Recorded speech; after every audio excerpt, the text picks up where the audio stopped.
बिनि सायावहाय आङो दिनैहाय बे रायमना नेशनेल पार्क जे जाथाय बे जाथायनि सोमोन्दै आं फंनैसो बुंनो थाखाय बे आखिगुरि गामिनि लांगोनायावहाय गसंनाय जाबाय। सिगाङाव आं मानगोनां मिडिया बिथांमोनखौ जोबनो गैयै धन्यबाद होयो। लोगोसे बे रायमना नेशनेल पार्क जे जानानै थांबाय बिनि माखासे गल्डेन लांगुर इक' टुरिजमनि बानजायनायाव आरो माखासे जोंनि बे बिटिआरनि जे मावफुं सोद्रोमा प्रमद बर' सार आरो लोगोसे बिटिआरनि गोजौ लेभेलाव बिबान लानाय मानगोनां मानिजाथाव बिथांमोननिसिम खर' गंग्लायनानै आं दिनैनि बे मिडिया बिथांमोननि सिगाङाव बुंनांगौनि माखासे सिगां आङो जायफ्रा जोंनि बिटिआरआव थानाय मानगोनां सारमोन बिथांमोनखौ खर' गंग्लायै खुलुमग्रोयो। आंनि बुंनो गोनां मोननैसो जे मिडिया बिथांमोननि सिगाङाव बुंनो गोनाङा बेनो जे थांनाय 22 तारिख सेप्तेम्बर 2021 बे रायमना गेवलां फोथारावहाय जों 57 जन जोङो सिगां माने माखासे बे रायमना नेशनेल पार्क इक' टुरिजमनि मावथि बिथांमोननि बानजायनायाव आरो लोगोसे जोंनि बिटिआरनि माखासे दैदेनगिरि सारमोननि खावलायनायाव जोङो जोंनि न'खर खुंनो गोनां माखासे आयदाफोरखौ जों सरकारनाव रिजेन बा जमा होनानै जोङो आखाइ दैखांबाय। बे आखाइ दैखांनायनि उननिफ्राय दिनै जोङो 4-5 मास जानो हमबाय। बिनि गेजेराव जों दिनैसिमावहाय जेसेबां जों गासै 57 जन मानसिया आखाइ दैखांदों साफ्रोम बिथांमोना दिनैसिमावहाय गासै सिगांनि मावलांनाय हाबाफारिफोरखौ नागारनानै दिनै गावबा गावनि न'आवनो जों सोलिनानै दङ। दा खुब बाख्नायजाथाव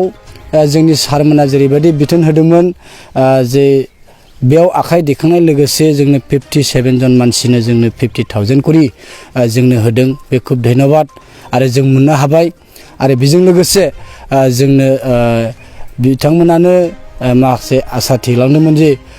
1-20 जे IBS ना मा होनो बेबायदि मोनसे होबावगोन होननानै जों बेखौबो आसा खालामनानै थादोंमोन। प्लास बेजों लोगोसे आङो बे दिनैनि दिनावहाय मोनसे गोनां रिकुवेस्ट खालामनो साननाय बा खावलायनाया बेनो जे जोंनि आखिगुरि गामिनि जोंनि बे 57 जन सिखारि सारेन्डार जानायनि माबा लेखायै आं फंनैसो बुंनो सानो। मानो होनोब्ला दिनै बिथाङा जोंजों लोगोसे जे समावहाय जों बिथांमोननि एखे लोगोयैनो जोङो सारेन्डार लादोंमोन बै समनिफ्राय बिथाङा न'आव गावनि बेक्तिगत जिबनजों न'खर खुंदोंमोन। दिनैसिम हाग्रायाव हाबा बा हाग्रानि खुनु खामानि मावामोन। बन लाइखौ लायो सापस बे नंगौ, मैगं थाइगं लायो बे सापस नंगौ, बेखौ जोंबो गनायो। खिन्थु बिथाङा दि दिनै न'निफ्राय हाग्राया एटाच हिसाबै बिथाङा न'निफ्राय उसुं सिनि हाग्रायाव बन लायनो थांब्लानो जे बिथाङा 2 नम्बर मावग्रा जानांगौ बा मैगं लायनो थांब्लानो जे बिथाङा सिखारि जानांगौ बे नङा। बेनिखायनो सारमोना जे बुंदों बिथाङा सिखारि खालामनानैनो जाफिनोबा सिखारिखामोन, सिखारिमोन सैथो बेखौ जों गनायो। नाथाय सिखारिनिफ्राय जेब्लानाखि रिजाइन होदों बे समनिफ्राय बे दिनैसिम नागारदों। जों एखे लोगोयैनो नागारदों। दा बिथांखौ जे सिखारिनि केस होफिनदों होननानै बुंदों, बिथांनि सायाव जाबसिननाय केसा बिराद गनायजाथावै जादों। बिथांखौ बिनिखायनो खावलायदों जाय जोंनि रायमना रेन्जनि रेन्जार बिथाङा जे बुंदों बिथांमोना सिखारि खालामनानै जायो, बिथांनि थाखाय जों अनुरद खालामदों। जों बे सिखारि दलनि जानानै बिथाङा बेफोरबायदि खामानिनिफ्राय गोजान जाबाय। जेन' बिथांखौ जेरैबायदि नंखाय दायाव जाबसिननानै गिलु बालु साजा होबाय, खर'फोर मानि बेखौ देग्लिबायबाय, बे साजायानो थोजासे जाखाबाय। बेनिखायनो बिथांनि सायाव जे केस रेजिस्टार खालामदों होनदों बेखौ आं खावलायदों। जोंनि रायमना रेन्जनि रेन्जार सारनिसिमल' खावलायदों बे नङा, जोंनि बे बिटिआरखौ सालायनाय मानगोनां प्रमद सारनिसिमबो आं अनुरद खालामदों जेन' बे नंखाय दायाव फान्दाय जानानै गिदिर खालामनो नागिरनायखौ जेन' सारमोनाबो एसे नायनानै बा मदद खालामनानै बेखौ सलुसन खालामनानै होयो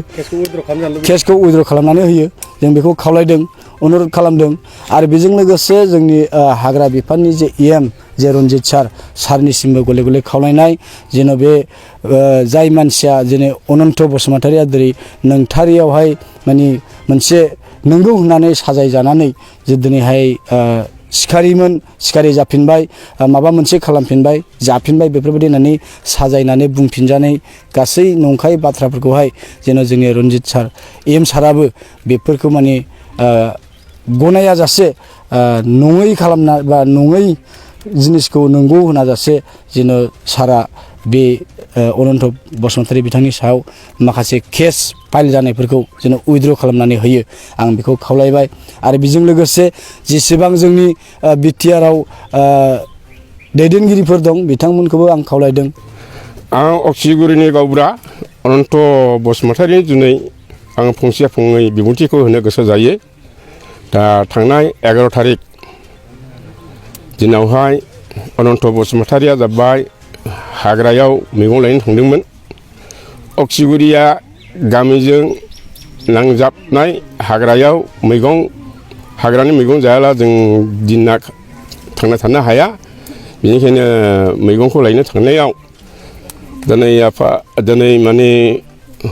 रायमना फरेस्ट NGOजों लोगो मोनलायनानै गावखौ गिनानै खारनायाव बिथांमोना होसोदोंमोन बे गिनानै खारनायावहाय माबा मोनसे